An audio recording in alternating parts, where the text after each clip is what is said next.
بسم اللہ الرحمن الرحیم۔ السلام علیکم ناظرین، دین دنیا چینل میں آپ کو خوش آمدید کہتے ہیں۔ میرا سوال یہ ہے کہ آپ نے کہا بت پرستی اسلام میں سب سے بڑا گناہ ہے، اللہ تعالیٰ بت پرست کو کسی صورت معاف نہیں کرے گا، لیکن ان لوگوں کا کیا ہوگا جو غیر مذہب خاندانوں میں پیدا ہوئے ہیں، یعنی ہندو، سکھ وغیرہ، جہاں بت پرستی کی تلقین کی جاتی ہے؟ جیسے کہ ہندوستان کی مثال لے لیں، بھارت کی زیادہ تر آبادی ہندو ہے اور عمر بھر انہیں اسلام سے واسطہ نہیں پڑا ہوگا یا کسی نے ان کو اسلام کی تعلیم نہیں دی ہوگی۔ ان لوگوں کا کیا قصور ہے کہ جنت میں جانے سے محروم رہ جائیں؟ کیونکہ انہوں نے تو ساری عمر ہی بت پرستی کی ہوگی، ان کو پیدا ہوتے ہی سکھایا جا رہا ہے، اس پر عمل کرنا ہے، اس میں ان کا کیا قصور ہے؟ کیا اللہ تعالیٰ کو ان پر رحم نہیں آئے گا؟ ناظرین، یہ سوال ایک خاتون نے ڈاکٹر ذاکر نائک سے کیا تھا، جو سننے میں تو بڑا ہی منطقی لگ رہا تھا، کیونکہ عام طور پر انسان بھی یہی سوچ سکتا ہے کہ جب مجھے کسی چیز کا بتایا ہی نہیں گیا تو پھر پوچھا کیسے جا سکتا ہے۔ مگر جب ڈاکٹر ذاکر نائک نے اس کا جواب دینا شروع کیا تو یہ چیز روز روشن کی طرح عیاں ہوتی گئی کہ اللہ تعالیٰ کس کس طریقے سے اپنی نشانیاں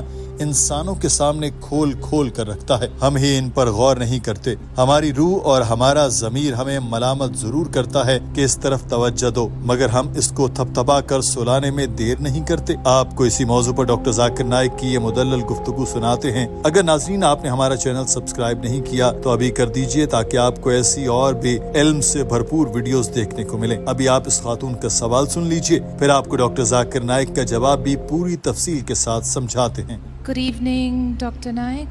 My question to you this evening is, with all due respect to Islam, you said that idol worship is the greatest sin in Islam and Allah does not forgive an idol worshipper for this. But what about people who have been born into families of religions other than Islam? For example, in India, most of the population is Hindu, and lifelong they may not have had exposure to Islam or somebody else who may have educated them about that. What is the fault of those people? Will they never reach paradise? Will Allah never let these people enter paradise? What is their fault if they believe what is being taught to them since the day they were born? Does Allah not have mercy on them? Thank you.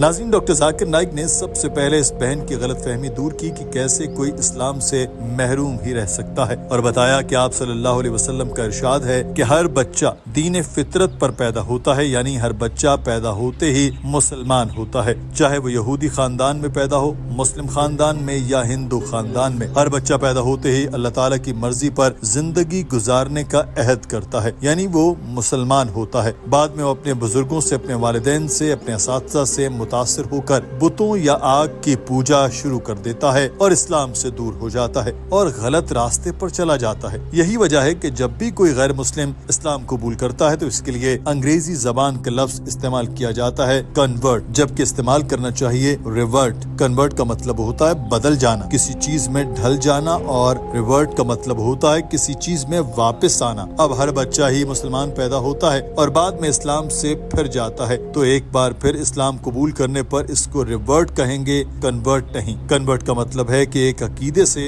دوسرے عقیدے میں جانا۔ Revert کا مطلب ہے کہ ایک شخص صحیح عقیدے پر تھا، غلط عقیدے پر چلا گیا اور صحیح عقیدے پر واپس آیا، تو اب زیادہ مناسب لفظ ریورٹ ہے۔ ڈاکٹر ذاکر نائک نے اس بہن کو بتایا کہ اگر کوئی بچہ کسی غیر مسلم گھرانے میں پیدا ہو گیا اور بالغ ہونے سے پہلے ہی مر گیا تو انشاءاللہ جنت میں جائے گا، کیونکہ ہر بچہ مسلمان پیدا ہوتا ہے، اس کا نام چاہے عیسائی اور ہندو ہو، فرق نہیں پڑتا۔ اگر بچہ ہی مر گیا تو جنت میں جائے گا۔ جب بچہ بڑا ہو جائے اور بالغ ہو جائے تو پھر اس کی ذمہ داری ہے کہ وہ اپنی زندگی کیسے گزارتا ہے۔ یہی وجہ ہے کہ اگر کوئی بچہ جرم کرے تو عدالت نرمی دکھاتی ہے، اور بڑا جرم کرے تو عدالت میں اس کا یہ جواز نہیں مانا جائے گا کہ میرے باپ نے کہا کہ چوری کرو اس لیے میں نے چوری کی، کیونکہ تب تک اس کو اپنے اچھے برے کا پتہ چل چکا ہوتا ہے۔ اگر 5 سالہ بچہ کوئی چیز چورا لے تو جج کہے گا کہ ٹھیک ہے اس نے چیز لے لی، مگر یہ بچہ ہے، اس کو اچھے برے کا نہیں پتا۔ مگر کوئی بالغ یہ نہیں کہہ سکتا کہ میرا کوئی قصور نہیں، مجھے سکھایا ہی یہی گیا۔ جب بچہ بڑا ہو جاتا ہے تو پھر یہ اس کی ذمہ داری ہے